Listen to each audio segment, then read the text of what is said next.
أعوذ بالله من الشيطان الرجيم بسم الله الرحمن الرحيم الحمد لله رب العالمين الرحمن الرحيم مالك يوم الدين إياك نعبد وإياك نستعين اهدنا الصراط المستقيم صراط الذين أنعمت عليهم غير المغضوب عليهم ولا الضالين آمين اللهم صل على سيدنا محمد وعلى آل سيدنا محمد كما صليت على سيدنا إبراهيم وعلى آل سيدنا إبراهيم وبارك على سيدنا محمد وعلى آل سيدنا محمد كما باركت على سيدنا إبراهيم وعلى آل سيدنا إبراهيم في العالمين إنك حميد مجيد سبحان ربك رب العزة عما يصفون والسلام على المرسلين والحمد لله رب العالمين. Donc aujourd'hui, on va voir ensemble, Inch'Allah, une partie de ce verset concernant la prière, l'invocation de Sayyidina Ibrahim. Ô mon Seigneur, fais que Surat Sayyidina Ibrahim, ô mon Seigneur, fais que je serai parmi ceux qui accomplissent la prière ainsi qu'une partie de ma descendance. Ô mon Seigneur,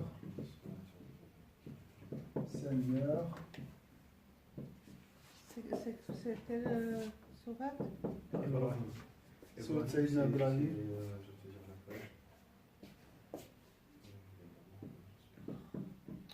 La page 255.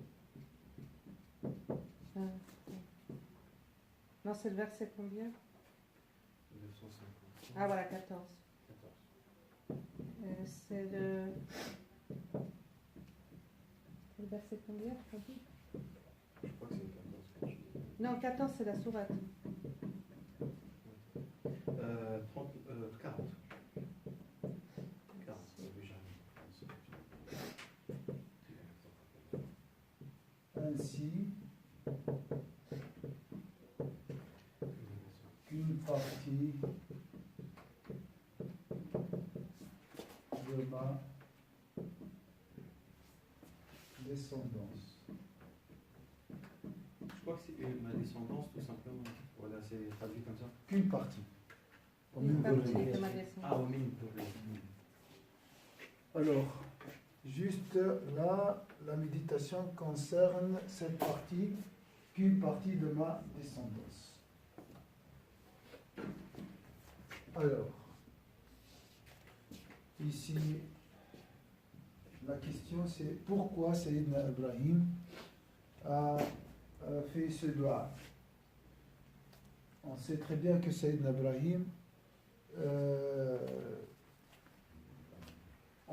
était une nation, une umma. Donc il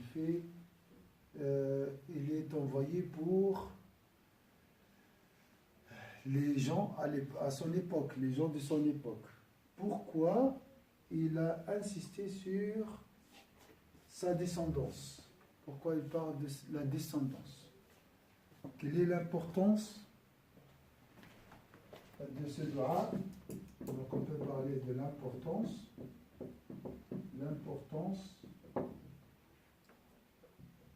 de ce dua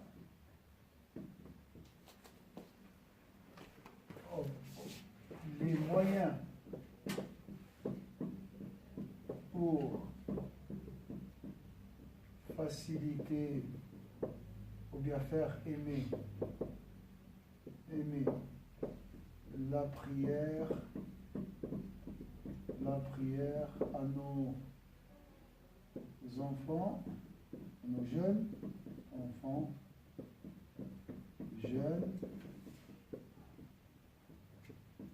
Voilà.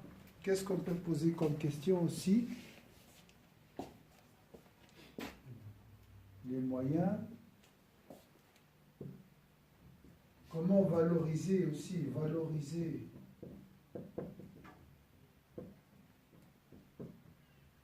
ou bien aider nos enfants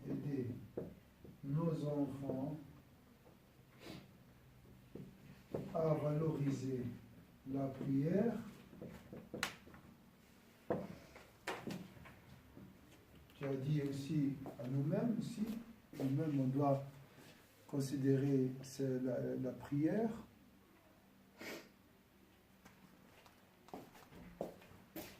je vais voir aussi si je vais faire deux parties dans le salon. Je vais parler de dhikr parce que demain aussi, le soir, on a une soirée d'invocation, une soirée spirituelle, le samedi soir, et la fête de la prière. Deux choses. Donc les deux sont importants, ils sont liés, comme tu as dit.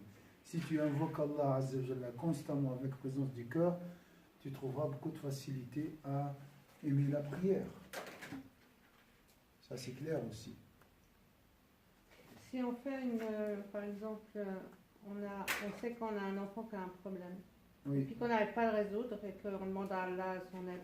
Est-ce qu'en faisant une sadaqa, peut-être qu'Allah il accepte Bien sûr, le monde facilite et t'aidera à trouver la solution. Bien sûr. Le monde est une guérison, donc c'est une solution.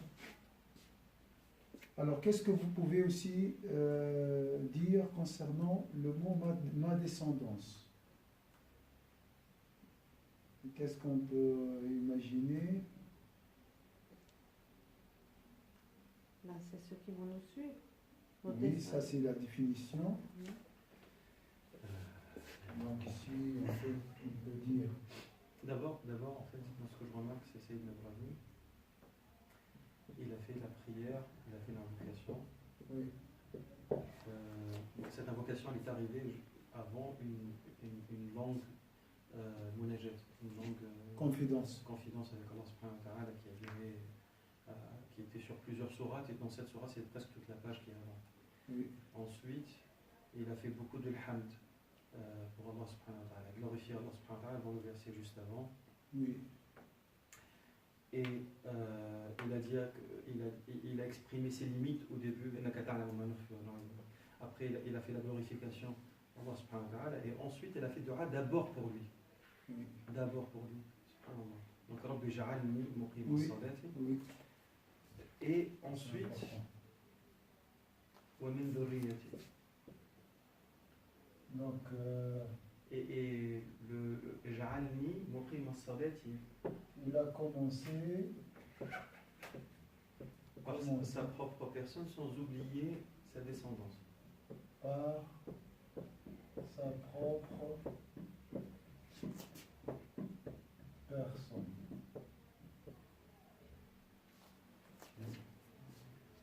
Sans oublier sa descendance. Bien sûr.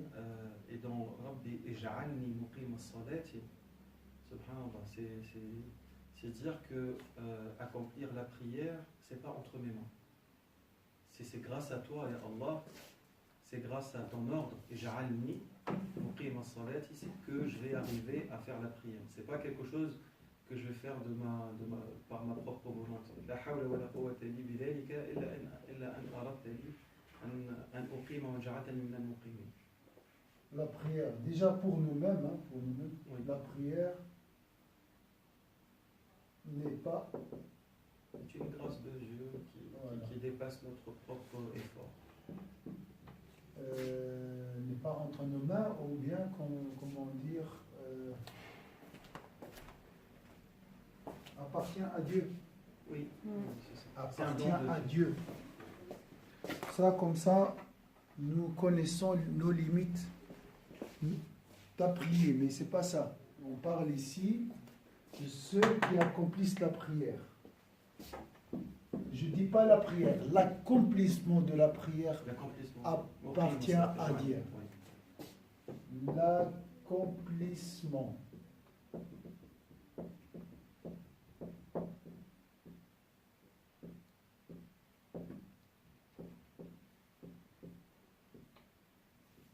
De la prière.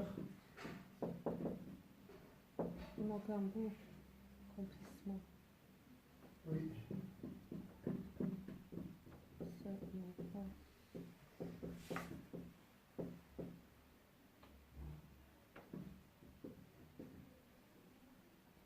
Appartient à Allah.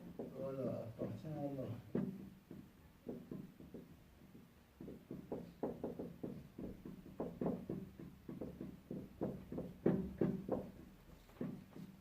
Ça, c'est pour nous. Qu'en est-il alors de nos enfants? Imaginez alors, pour nos enfants, c'est pas toi qui donnes la prière à ton enfant. Hein? C'est Allah qui fait que ton enfant sera parmi. Déjà pour toi, c'est Allah qui fait que tu seras parmi ceux qui accomplissent la prière. Alors, imagine tes enfants. Alors, ça c'est... mais nous sommes responsables. Nous sommes responsables envers nos enfants, qui peut comprendre cette responsabilité à partir de ce doigt. Et là, on peut parler du moyen. À partir de ce verset,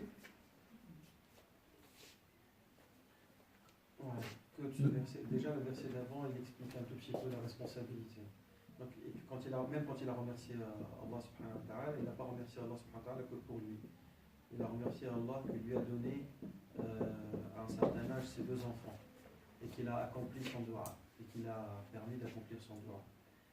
Après, la notion de la responsabilité, c'est déjà de parler de Dhurriyyati, il y a cette notion de responsabilité. Il n'a pas pensé qu'à lui, il a pensé aussi à... Pas seulement il a pensé, il a fait le doigt. Il a fait le doigt pour... Donc, est-ce que je peux dire c'est obligatoire de faire ce doigt? Je ne parle pas au niveau juridique, hein, mais pour trouver une solution et faciliter ou bien faire aimer la prière à nos enfants, au moins tu fais ce doigt une fois dans ta vie. Donc c'est un moyen, et Sayyidina Ibrahim a ressenti cette responsabilité. C'est pour ça qu'il a fait ce doigt. Je suis responsable. C'est vrai, c'est Allah qui donne la prière. Elle appartient à Allah. Mais moi aussi, je dois faire un effort. Il ne faut pas dire, la guidance appartient à Dieu. Oui, mais au moins fais le doigt. Ça, c'est le minimum qu'on doit faire. Alors, la responsabilité se manifeste dans ce doigt, à l'invocation. L'invocation, c'est un effort. Vous êtes d'accord? Il ne faut pas me dire que c'est le minimum d'effort. Non? L'invocation, oui. L'invocation, ce n'est pas un acte insignifiant. Hein. C'est le cœur de l'adoration. C'est le corps de l'adoration. Et Sayyidina Ibrahim a résolu ce problème de la prière chez ses enfants par le dua. Il n'y a pas d'autre chose ici. On ne voit pas d'autre chose. Donc, l'effort, l'invocation est très efficace. Efficace. Il ne faut pas de dédain. Il ne faut pas la dédaigner. C'est juste dédain. Il faut mettre un accent, dédain. Dédain. Il ne faut pas la dédaigner. Il ne faut pas dédaigner le doigt. Hein? Maintenant, tu peux prendre une photo. Oui. Il a parlé des conditions de doigt. Les conditions qui rendent ce doigt, Inch'Allah, valide, accepté, agréé. Mais bien sûr, il y a tout dans le Coran. Hein. On trouve tout. Il faut suivre. Alors ici, le doigt, l'effort, c'est l'antidote du désespoir. Quand tu fais un doigt, tu dissipes le désespoir. Le doigt, c'est une lumière. Le désespoir t'empêche de lever la main. Oui, ça ne sert à rien. C'est ça, hein? Alors,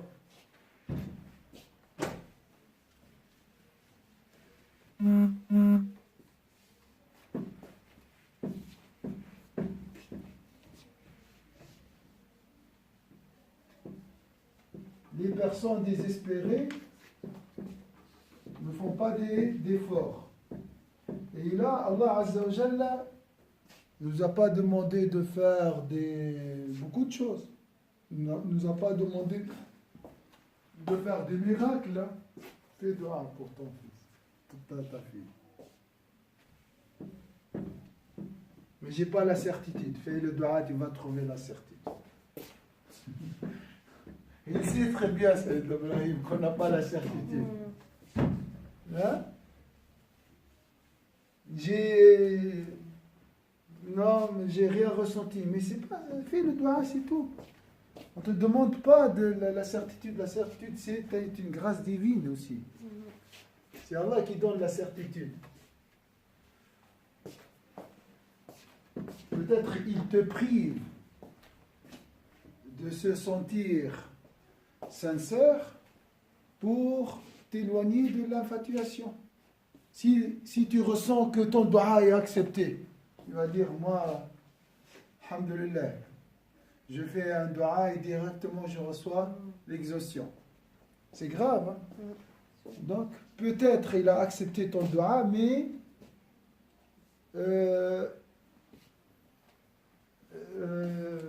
en même temps, tu es inconscient.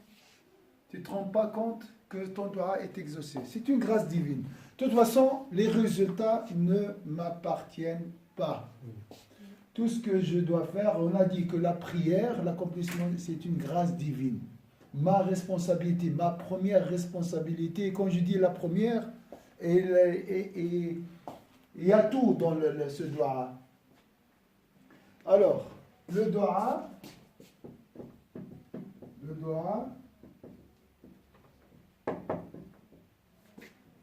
je ne dis pas une partie, hein. Il englobe tout. Il englobe tout. Alors, quelle est la philosophie de dua ici de Sayyidina Ibrahim? On doit voir tout d'abord les étapes qui précédaient le dua. Une autre chose avant de voir ça, le dua, implicitement je dis, je suis impuissant. Tu dois reconnaître, je suis impuissant.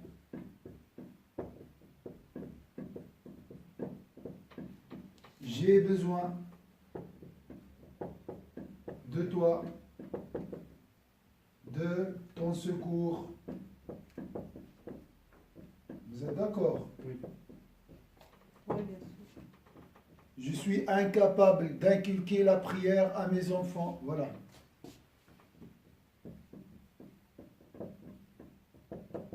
Incapable, tout seul,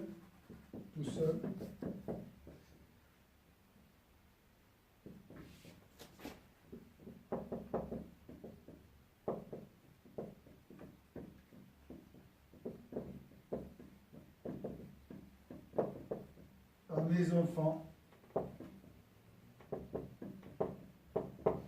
Donc c'est une affaire dangereuse, importante, conséquente, n'est pas facile.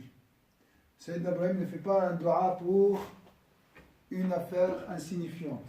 Si c'était vraiment rien, la prière, pourquoi Sayyidina Ibrahim fait ce dua? Et pourquoi encore le Coran immortalise ce dua? Vous êtes oui. Si c'était vraiment un détail, ce dua, pourquoi le Coran nous parle de... Bien sûr, on sait très bien que les prophètes font des doigts. Mais pourquoi le Coran a mentionné dans ces versets le doigt de Sayyidina Ibrahim? Très important le doigt. Très très important. Mais avec ses conditions, avec certitude. On a dit la certitude, il ne faut pas s'inquiéter, elle viendra un jour. La certitude, c'est une grâce divine. C'est quoi la certitude? C'est quoi la certitude? On a défini ça. C'est la mort. C'est la mort, oui. C'est aussi la certitude définie par le Ghazali, qu'à l'association de lui. Oui. Il a passé toute sa vie en quête de certitude, n'est-ce pas? Voilà. Nour qadafa Allah fi qalbi, une lumière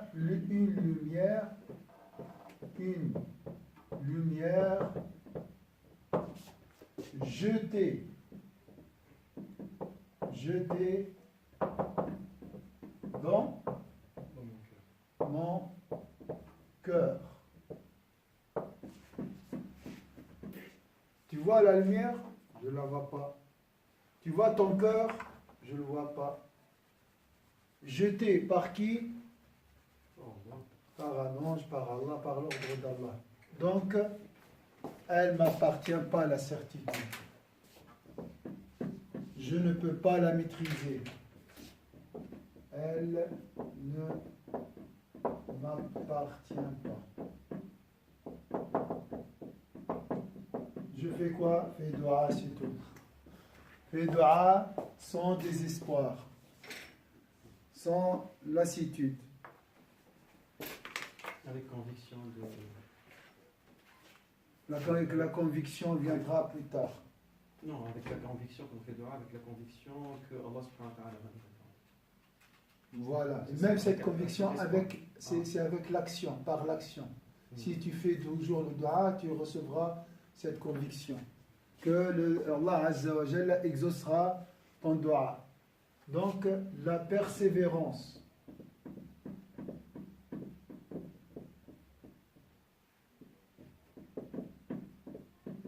Et l'essence du cheminement vers Allah. D'accord. Bien sûr, tu seras attaqué par des crises, des doutes, de soupçons, de mauvaises opinions, mais garde toujours un effort constant. Par exemple, tu dis, chaque jour, je vais faire un dua pour ma descendance. Une litanie, wird.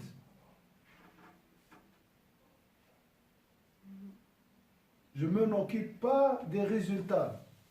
On a dit les résultats, là c'est clair. Oh, mais c'est fait que c'est Allah qui fait. C'est Allah qui donne la prière. Je suis responsable ici de quoi? De la prière. Alors, il a parlé des exigences préalables pour arriver à un dua entre guillemets exaucé, parce que je ne sais pas si mon dua est exaucé ou non, et ça ce n'est pas ma responsabilité. Ce n'est pas moi qui gère le destin de mon destin, ni le destin de mes enfants. Hein. Nous, on veut guider, on veut gérer tout, mais non. Hein? Le prophète, il faut reconnaître ses limites. Parce que ça, c'est une source de désespoir. Ah, voilà, j'ai essayé avec mon enfant, j'ai essayé, mais ça ne sert à rien. Qui t'a dit ça ne sert à rien? Est-ce que c'est clair ici? Alors, les exigences d'un dua exaucé. Warda, elle a dit qu'elle ne pouvait pas s'excuser. Il n'y a pas de problème.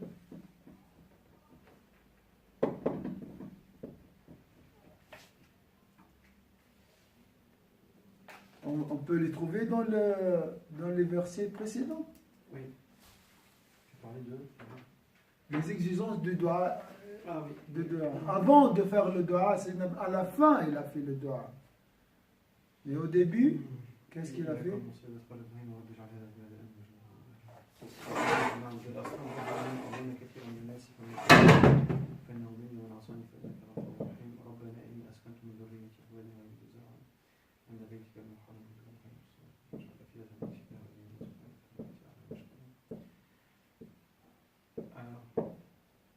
C'est accomplir les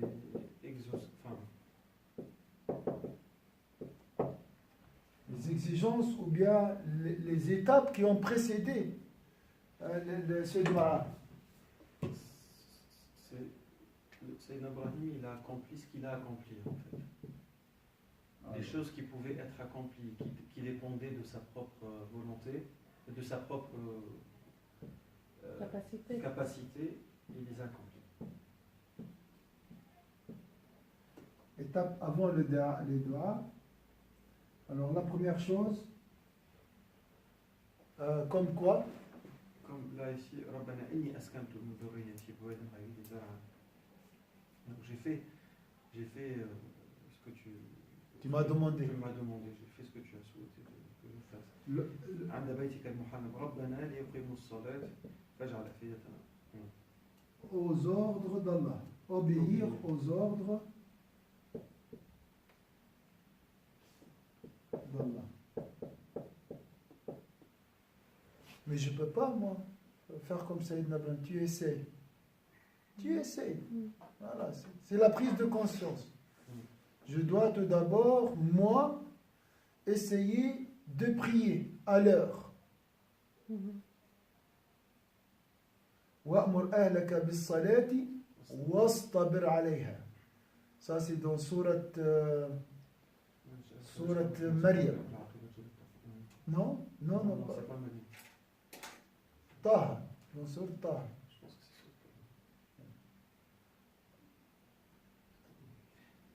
Ici, Et après, ce qu'on remarque, c'est qu'il y a une chose qui se répète depuis le début.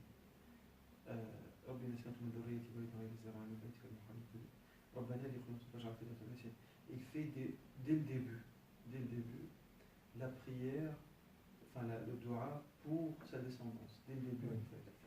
Alors, et même pas pour lui là, dans ce verset. Oh mon Dieu, j'ai fait ce que tu m'as demandé de faire.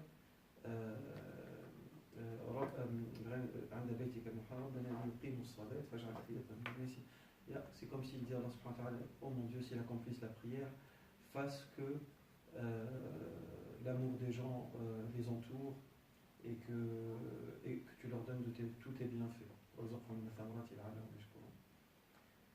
Après, il demande la guidance d'Allah en disant, ya Allah, tu sais ce qu'il y en a dans nos cœurs, tu sais ce qu'il n'y a pas, et tu sais ce qu'on divulgue aussi, et rien n'est caché pour toi. Donc là, c'est Sifatullah, Ta'dad Sifatullah subhanahu wa ta'ala, ou le Thana Allah subhanahu wa ta'ala. alors, obéir aux ordres d'Allah, deuxième point qui se répète comme tu as dit, c'est la gratitude, ash-shukr.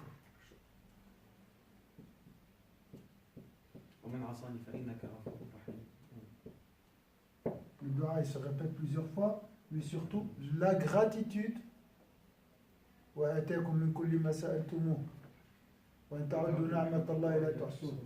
Donc cet esprit positif, il faut garder un esprit positif. Comment être dans la gratitude et garder le moral, comme on dit aujourd'hui, c'est le dhikr. Inna Ibrahim la awwahun halim. Hein? Donc Sayyidina Ibrahim a été invoqué à Allah beaucoup. Donc l'invocation d'Allah Azza wa Jal. Hein? Il y a des exigences. Tu dis mais j'ai pas le temps, tu dois faire un effort. Hein? Le prix c'est quoi? C'est le bonheur pour toi et pour ta descendance. Ça mérite cet effort, ce prix, hein, le bonheur. Sauver ton enfant du suicide, de la dépression, de l'alcool, des drogues, de divorce, de toutes ces catastrophes-là. Tu fais un effort, bien sûr. C'est ça la prière. On a dit, la prière c'est la vie. Hein. C'est l'épine dorsale de la vie. C'est la lumière de la vie. C'est l'essence de la vie. C'est l'esprit de la vie. C'est le sens de la vie. L'essence et le sens. On a dit ça. Aqim salat, l'accomplissement de la prière. C'est plus que 4 rak'at ou 2 rak'at. On est d'accord. Hein? On a parlé de ça. Ça fait 3 semaines. Hein? Mais c'est toujours le réflexe de faire la prière machinalement revient. Je sais. Et il faut toujours renouveler notre sincérité. On n'a pas le choix. C'est comme ça. C'est un combat. Si tu résistes pas à la mort de tes adorations, elles vont mourir. Hein. Il faut toujours les revivifier. Il faut toujours renouveler ta conception concernant l'adoration. Alors, la gratitude. Donc, remercier Allah Azza wa Jalla. Pourquoi? Pour Ismaïl et Ishaq. Toujours, tu dois, avant de faire dua pour ta progéniture, il ne faut pas considérer ta progéniture comme châtiment de Dieu, ou bien une punition, ou bien un malheur. Il y a des gens qui sont, ah, pourquoi j'ai cet enfant, pourquoi il est comme ça? Dis, alhamdulillah. Et puis il dit, Inna Rabbi la sami'u ad-du'a. C'est comme si dans sa confidence avec Allah subhanahu wa ta'ala, il dit, Allah subhanahu wa ta'ala, tu m'as déjà répondu positivement à mes demandes, tu m'as déjà accompli des belles choses par ta gratitude. Et Allah, je ne change pas mes habitudes, ne change pas tes habitudes envers moi. Alors, la gratitude tout d'abord, remercier, reconnaître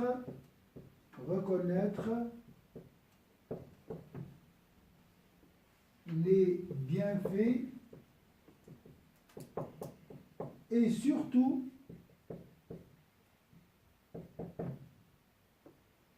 d'Allah et surtout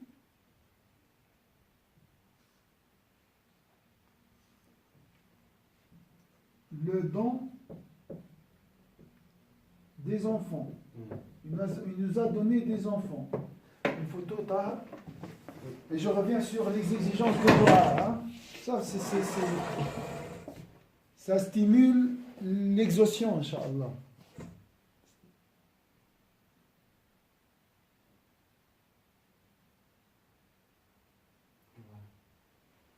Alors je reviens sur les exigences parce que c'est marqué.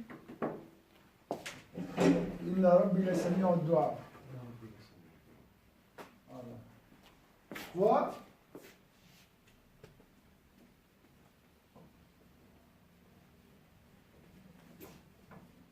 Et on sent la miséricorde dans le cœur de Sayyidina Ibrahim quand il fait son dua. Oui. Parce que quand il parlait des idoles, il a dit, Allah, ils ont égaré beaucoup de gens, que ceux qui m'ont suivi, ils font partie de lui. De moi et de mon chemin, et ceux qui n'ont pas obéi, qu'est-ce qu'ils demandent? Sayyidina Ibrahim il demande à Allah subhanahu wa ta'ala de pardonner. C'est pour ça, à plusieurs reprises dans le Coran, et quand il demande aussi le pardon pour son père, pour sa tribu, etc. Alors, donc on peut dire, comme tu as mentionné, parmi les exigences, la douceur, hein, la compassion. Il a vraiment une grande douceur de Sayyidina Ibrahim. Alors, parmi les caractères, les bons caractères de celui, ou bien des parents, parmi les bons caractères des parents,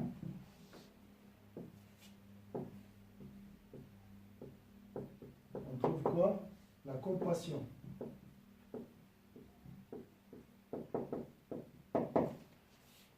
Et celui qui me désobéit, et celui qui me désobéit, c'est juste? Non. Désobéir, oui, à la fin. Non, c'est bon. Oui. Il y a un accent sur le E. C'est fait.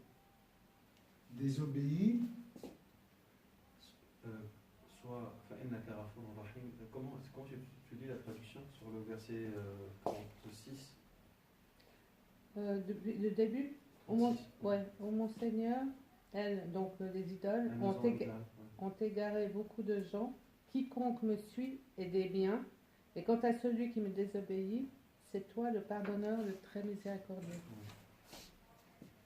Virgule, c'est toi le pardonneur. Ouais. C'est toi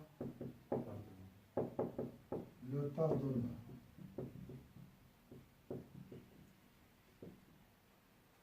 Alors, parmi les bons caractères des parents, la compassion. On peut la comprendre d'après ce dua. Tu vas me dire, mais comment je vais faire? Prise de conscience et, Inch'Allah, tu fais un effort. Ensuite, beaucoup de dhikr. C'est dans le dhikr qu'on trouve les solutions. C'est dans le dhikr, c'est dans la proximité d'Allah où c'est dans où je trouve, c'est dans l'invocation d'Allah, je trouve les solutions. Comment être compatient? Tu fais comme ça, comme ça, comme ça. Tu vas recevoir des idées, ou bien qu'on appelle des intuitions. Les intuitions reçues dans le dhikr, c'est ce qu'on appelle ici la certitude. C'est une lumière. Al-Altaf, ce qu'on appelle les marques de bienveillance. Les marques de bienveillance. C'est dans le dhikr. Consulte les psychologues du monde comme tu veux. Consulte tes amis. Ça, c'est pas mal, hein? Mais ça reste toujours approximatif. Les idées dans le dhikr descendent de la table gardée. C'est des idées pures, c'est de la certitude. Est-ce que c'est clair ici? Donc il ne faut pas me dire comment, je t'ai dit comment. Fais du dhikr. Invoque Allah Azza wa Jal. C'est quand tu es proche de la source, Allah Azza wa Jal, le dhikr c'est quoi? Il nous rapproche d'Allah. Le dua il fait quoi? Il nous rapproche d'Allah. Et auprès d'Allah, on va trouver. Celui qui m'évoque, je l'évoque parmi un groupe meilleur que le sien. Voilà. Donc c'est quelque chose qui est très. C'est une réaction fibre optique, hein. C'est une réaction qui est très rapide, qui fait que, subhanallah, de l'état terrestre, tu montes à l'état, à une présence divine. C'est d'un état terrestre, tu montes à une présence divine. Tu évoques Allah subhanahu wa ta'ala, Et tu grimpes. le mot magique, il fait que tu es à côté d'Allah directement. Juste au moment où tu évoques Allah subhanahu wa ta'ala. C'est juste magique. C'est toute la force De l'invocation. de l'invocation. On peut parler de la Et la puissance. facilité de la religion aussi. Oui. La facilité de La facilité. Nous, on veut compliquer C'est la la vie. montana. Tout d'abord, on veut se charger du destin de nos enfants. C'est nous les Le fardeau qu'on n'est pas capable de porter. On est pas Tout simplement. La yukallifullahu nafsan illa wus'aha. C'est pas à toi de le faire. C'est pas à toi de faire ça. Allah te demande de faire de dhikr, de garder l'espoir, de être compatient, et même pour ça, il t'a donné comment? C'est le dhikr. C'est le dhikr qui te guidera comment trouver la compassion. Donc, les solutions,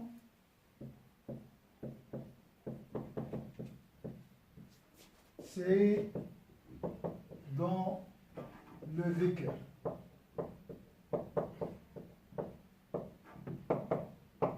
Là, tu vas trouver wattaqullaha wa yu'allimukumullah. Craignez Allah et Allah vous enseignera. Il vous donnera le savoir. C'est ça, la crainte d'Allah Azza wa Jal. C'est le dhikr d'Allah Azza wa Jal. Alors, les solutions, c'est dans le dhikr. Là, tu vas recevoir les intuitions, la guidance, la lumière, la certitude.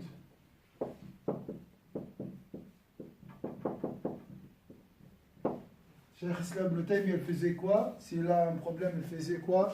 Il faisait 1000 istighfar. À chaque fois, ça coince chez lui, il fait quoi? Il fait l'istighfar 1000 fois. Il casse les voiles. Il casse les voiles et là, il attend. Et c'est pour ça qu'on va arrêter maintenant la méditation et on va essayer de découvrir la réalité de dhikr. Parce qu'on a ça, c'est la fête de la prière, dimanche pour nos enfants, et le samedi, c'est la fête de dhikr, entre guillemets, ou bien il y aura une soirée de dhikr. Donc, C'est à quelle heure? Après le Maghrib. Il y aura une leçon après le dhikr. Le dhikr, ce n'est pas de théâtre, ce n'est pas d'une spiritualité. Le dhikr, c'est un savoir. C'est un apprentissage. Moi, les gens ne comprennent pas ça. Dans le dhikr, tu seras instruit. Mais par qui? Par Allah directement. Allah, les gens ne comprennent pas ça. Même si on le fait machinalement sans que ce Ça soit commence une par le faire concentration. machinalement. Il n'y a pas de problème.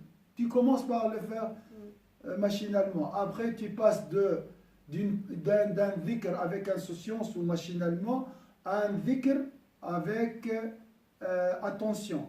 Ensuite, un dhikr avec présence du cœur. Et après, à un stade où tu vas oublier toute chose qui n'est pas l'adorer.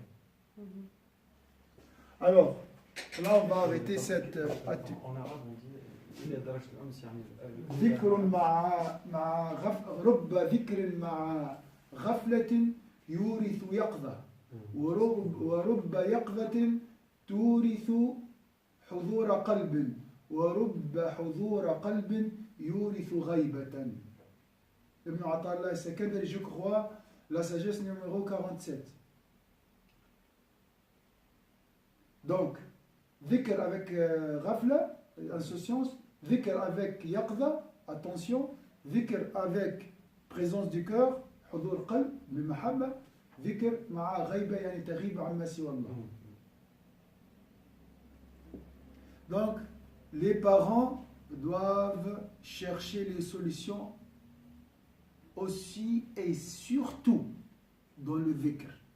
Là, nous, on ne fait pas ça. Avant de faire dua et après de faire dua, Sayyidina Ibrahim faisait quoi? Dans son chemin, dans sa route vers la Mecque, il faisait quoi, Sayyidina Ibrahim? À votre avis, de la Palestine, il invoquait Allah Azza wa Jalla. Comment il a résisté? Oui, il y a toute cette pression. Imaginez la pression, la chaleur, il y a 4000 ans. Et lâcher tes enfants en plein désert comme ça, si tu invoques pas Allah subhanahu wa ta'ala pour eux, c'est du suicide. Comment il a trouvé cette certitude? Inna Rabbi la sami'u du'a. Comment il a compris cette certitude? Qu'Allah répond à nos invocations. Comment il a trouvé cette certitude? C'est par le dhikr. Parce que le dhikr purifie les cœurs des doutes, purificateur, et le remplit par la lumière. Donc on cherche, nous, maintenant, je vais faire un dua et voir mon enfant avec moi dans la mosquée. C'est pas comme ça. Hein? Subhanallah, dans le Sayyidina Ibrahim, à chaque fois, Allah subhanahu wa ta'ala, plusieurs reprises, Allah subhanahu wa ta'ala